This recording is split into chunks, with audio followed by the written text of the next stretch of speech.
ಊರಿಂದ ಬೇಗ ಹೋಗೋಣ ಅಂತ ಕರ್ಕೊಂಡ್ಬಂದು ಮಧ್ಯ ರೋಡ್ ಅಲ್ಲಿ ಗಾಡಿ ನಿಲ್ಸಿದ್ರು. ಏನಕ್ಕೆ ಅಂತ ಫುಲ್ ವಿಡಿಯೋ ನೋಡಿ ಗೊತ್ತಾಗುತ್ತೆ. ಹಾಯ್ ಎಲ್ರಿಗೂ ನಮಸ್ತೆ, welcome to my mini vlog. ಬೆಳಗ್ಗೆನೆ ಸ್ವಲ್ಪ ಮನೆ ಕೆಲಸ ಎಲ್ಲ ಮುಗಿಸ್ಕೊಂಡು ನಮ್ಮ ಅಮ್ಮಗೆ ಅಂತ ತಗೊಂಡು ಟಾಯ್ಸು ಮತ್ತೆ ಬಟ್ಟೆ ಎಲ್ಲ ತಗೊಂಡು ನಾನು ನಮ್ಮ ಮನೆಯವರು ಮನೆಯಿಂದ ಹೊರಟ್ವಿ. ನಾವು ಹೊರಟಾಗ ಆಲ್ರೆಡಿ ಟೈಮ್ ಆಗಿತ್ತು. ಅದರಿಂದ ಹೋಟೆಲ್ ಅಲ್ಲೇ ತಿಂಡಿ ತಿನ್ಕೊಂಡು ಹೋಗ್ತಾ ಹಾಗೆ ಹೂವ ತಗೊಂಡು ಊರ್ ಕಡೆ ಹೊರಟ್ವಿ. ನಾವು ಊರಿಗೆ ಹೋಗ್ಬೇಕಾರೆ 11 ಗಂಟೆ ಮೇಲೆ ಆಗಿತ್ತು. ಆದ್ರೂ ಕೂಡ ಸ್ವಲ್ಪನೂ ಬಿಸ್ಲೇ ಇರ್ಲಿಲ್ಲ, ತುಂಬಾನೇ ಚಳಿ ಆಗ್ತಿತ್ತು. ಹಾಗೆ ಊರಿಗೆ ಬಂದ್ ತಲುಪಿದ್ವಿ. ಇವತ್ತು ನಮ್ ಚೋಟಾ ಮರಿ ಫಸ್ಟ್ ಬರ್ಡೇ ಇತ್ತು. ಫಸ್ಟ್ ಹೋಗಿ ನಮ್ ಚೋಟಾ ಮರಿ ಆಟಾಡ್ಸಿ ಆಮೇಲೆ ಏನಾದ್ರು ಬಲೂನ್ ಡೆಕೋರೇಷನ್ ಮಾಡೋಣ ಅಂತ ಮಾಡ್ತಾ ಇದ್ವಿ. ನಮ್ಗಂತೂ ಇಷ್ಟ ಡೆಕೋರೇಷನ್ ಮಾಡೋ ಅಷ್ಟರಲ್ಲಿ ಒಂದ್ ಸರ್ಕಸ್ ಮಾಡಿದ ತರನೇ ಆಯ್ತು. ಆ ಬಲೂನ್ಸ್ ಯಾವ ಅಂಟ್ಕೊಂತಾ ಇರ್ಲಿಲ್ಲ, ನಾವು ಬಿಡ್ತಾ ಇರ್ಲಿಲ್ಲ. ಆದ್ರೂ ಕೂಡ ಸಿಂಪಲ್ ಆಗಿ ಡೆಕೋರೇಷನ್ ಮಾಡಿದ್ವಿ. ನಮ್ ಚೋಟಾ ಮರಿ ಬರ್ಡೇನ ಬಳ್ಳಾರಿಲಿ ಒಂದ್ಸಲಿ ಗ್ರ್ಯಾಂಡ್ ಆಗಿ ಮಾಡಿದ್ರು. ಅದಕ್ಕೋಸ್ಕರ ಊರಲ್ಲಿ ಒಂದ್ಸಲಿ ಸಿಂಪಲ್ ಆಗಿ ಮಾಡ್ತಾ ಇದ್ರು. ಬಳ್ಳಾರಿಲಿ ಮಾಡಿದಾಗ ನಾನು ಹೋಗೋದಿಕ್ಕಾಗಿರ್ಲಿಲ್ಲ, ಫುಲ್ ಹುಷಾರಿರ್ಲಿಲ್ಲ. ಇವಾಗ್ಲೂ ಸಹ ನಾನು ಏನಾದ್ರು ಬರ್ಡೇ ಹೋಗ್ಲಿಲ್ಲ ಅಂದ್ರೆ ನನ್ ತಂಗಿ ಮತ್ತೆ ನಮ್ಮ ಮನೆಗೆ ಬರ್ತಾ ಇರ್ಲಿಲ್ಲ. ನಮ್ಮ ಅಮ್ಮನು ಕೂಡ ರೆಡಿ ಮಾಡಿ ಕೇಕ್ ಕಟ್ ಮಾಡಿ ಬರ್ಡೇ ಸೆಲೆಬ್ರೇಷನ್ ಮುಗಿಸ್ಕೊಂಡು ಅಲ್ಲೇ ಊಟ ಮಾಡ್ಕೊಂಡು ಮತ್ತೆ ತಿಪ್ಟೂರಿಗೆ ಬರೋಣ ಅಂತ ಹೊರಟ್ವಿ. ಬರೋ ಟೈಮಲ್ಲಿ ನಮ್ಮ ಅಮ್ಮ ಅಂತೂ ಬರ್ಡೇ ಟೋಪಿ ಹಾಕೊಳ್ಳಿಲ್ಲ ಅಂತ ನಾನ್ ಟೋಪಿ ಹಾಕೊಂಡು ಫೋಸ್ ಕೊಡ್ತಾ ಇದ್ದೆ. ನಾವು ಮನೆಗೆ ಹೋಗೋಣ ಅಂತ ಹೊರಟಿದೆ ತಡ ನಮ್ ಚೋಟಾ ಮರಿ ಮುಖ ಎಲ್ಲ ಸಪ್ಪು ಮಾಡ್ಕೊಂತು. ಪಾಪು ಸ್ವಲ್ಪ ಮಾತಾಡಿಸ್ಕೊಂಡು ಅಲ್ಲಿಂದ ಹೊರಟ್ವಿ.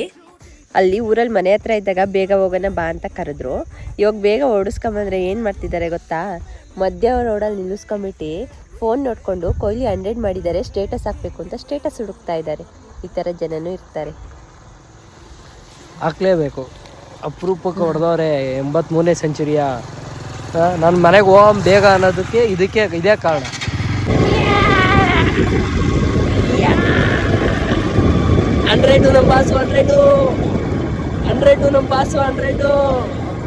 ಬರೋ ರೋಡಲ್ಲೆಲ್ಲ ನಮ್ಮ ಮನೆಯವರು ಫೋನ್ ನೋಡ್ಕೊಂಡ್ ಬಂದಿದ್ದೆ ಆಯ್ತು. ಮನೆಗ್ ಬಂದು ಮ್ಯಾಚ್ ನೋಡ್ಕೊಂತ ಸ್ವಲ್ಪ ಶುಂಠಿ ಟೀ ಮಾಡ್ಕೊಳ್ಳೋಣ ಅಂತ ಹೋದೆ. ಆದ್ರೆ ಅವಾಗ್ಲೇನೆ ಗ್ಯಾಸ್ ಖಾಲಿ ಆಗೋಯ್ತು. ನಮ್ಮ ಮನೆಯವರು ಬೇಗ ಹೋಗ್ಬಿಟ್ಟು ಗ್ಯಾಸ್ ತಂದು ಕೊಟ್ರು. ಇಬ್ರು ಕೂಡ ಟೀ ಮಾಡ್ಕೊಂಡ್ ಕೊಡ್ದು ಈ ದಿನ ಏನ್ ಮಾಡಿದೆ. ಈ ವ್ಲಾಗ್ ಇಷ್ಟ ಆದ್ರೆ ಒಂದ್ ಲೈಕ್ ಮಾಡಿ, ಮರಿದೆ ಫಾಲೋ ಮಾಡ್ಕೊಳ್ಳಿ. Thank you all.